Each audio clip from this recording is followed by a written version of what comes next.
मुद्दों पर चर्चा करते हैं। प्रदेशों की जो कठिनाइयां हैं, उनके इश्यूज़ हैं, उनके सुझाव हैं, वो प्राप्त करके उसी अनुसार आगे कार्रवाई करते हैं।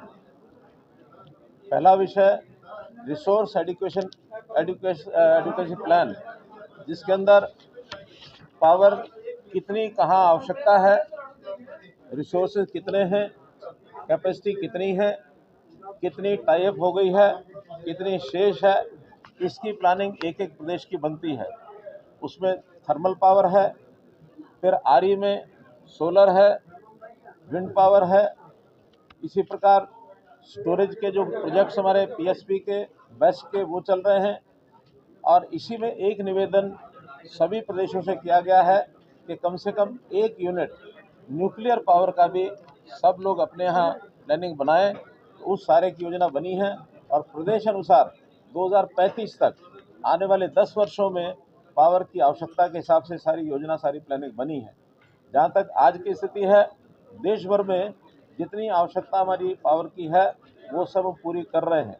10 साल पहले 2013-14 में हमारे यहाँ पावर की डेफिशिएंसी थी, लगभग 4.5% पावर कुल मिलाकर शॉर्टेज थी। अपना देश पावर डेफिशिएंट देश के नाते से जाना जाता था। आज हम अपनी ज़रूरत को पूरा कर रहे हैं, बल्कि कुछ प्रदेशों में जैसा भूटान है, म्यांमार है, बांग्लादेश है, इन देशों को एक्सपोर्ट भी कर रहे हैं। नेपाल में आवश्यकता अनुसार इंपोर्ट करते हैं, एक्सपोर्ट करते हैं। तो इस प्रकार से अगर कहा जाए तो हम किसी एक लेवल तक पावर सरप्लस स्टेट भी हो गए हैं। आने वाले समय में हमारी पावर की और आवश्यकता बढ़ेगी। आज पीक डिमांड पिछले वर्ष 250 मेगावाट थी, हमने उसको पूरा किया था। इस बार अनुमान के हिसाब से उतनी आवश्यकता नहीं पड़ी, हमने लिमिट उसकी 270 गीगावाट ये सोची हुई थी।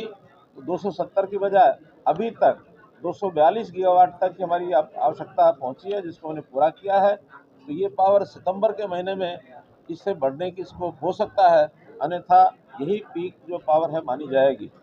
इसको पूरा करते हुए power for all at all times, ये हमने स्लोगन दिया है कि power for all at all times, सभी के लिए बिजली, हर समय बिजली ये देश में उपलब्ध रहेगी। इसमें कोई कठिनाई नहीं आएगी और वो इंटैक्ट रहा है, उसमें कहीं कोई कठिनाई नहीं आई है।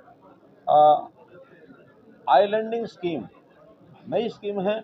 इसमें अगर कहीं कोई लोड के नाते से कहीं कम होता है, ज़्यादा होता है, और ज़्यादा लोड के कारण से अगर किसी एरिया में ट्रिपिंग होती है, तो पूरे एरिया को जिसमें लोड ज़्यादा बढ़ता है उसको आइलैंड बना करके उसको सेपरेट करने का एक सिस्टम भी बनाया है, ताकि उसका असर बाकी कहीं भी और न जाए। तो छोटे स्थान पर भी आइलैंडिंग करके उसको, उसकी डिमांड और सप्लाई को ठीक कंट्रोल किया जा सकता है। डिस्कॉम्स में बहुत से रिफॉर्म्स ये भी किए हैं। डिस्कॉम्स अपने आप में यानी अपने पैरों पर खड़ा हो, फाइनेंशियल वायबिलिटी उसकी बने। हमारी जो AT&C लॉसेस वो कम कैसे हों, हर प्रदेश के अलग अलग से ये सारे काम किए जा रहे हैं। मैं विशेष तौर पर बिहार प्रदेश को इसमें बधाई देता हूँ कि उन्होंने अपने आप में बहुत चीज़ों में तेज़ी से सुधार किया है, चाहे AT&C लॉसेस का हो, चाहे स्मार्ट मीटर का विषय। 80 लाख स्मार्ट मीटर्स इन्होंने यहाँ बिहार में लगाए हैं, अपने आप में एक रिकॉर्ड है। और भी जो बिहार बहुत पीछे पावर के मामले में माना जाता था, पिछले वर्षों के अंदर बहुत अच्छा काम करके बिहार जो है काफ़ी आगे बढ़ा है। इन सब बातों को ध्यान में रखते हुए और आज इस बैठक के बाद इन प्रदेशों की जो भी कोई कठिनाइयाँ, कमियाँ दूर होंगी। जो उन्होंने डिमांड्स रखी हैं, कहीं कहीं पावर की जहाँ शॉर्टेज होती है, हमारा जो सेंट्रल कोटा होता है उसके अंदर से हम उनको पावर देते हैं। और हमने अश्योर किया है कि अब पावर कहीं भी किसी भी प्रदेश में किसी भी समय कम नहीं होने देंगे। सेंट्रल कोटा जो हमारे पास रहता है उसमें से पावर सप्लाई करना, ये हमारा काम करेंगे।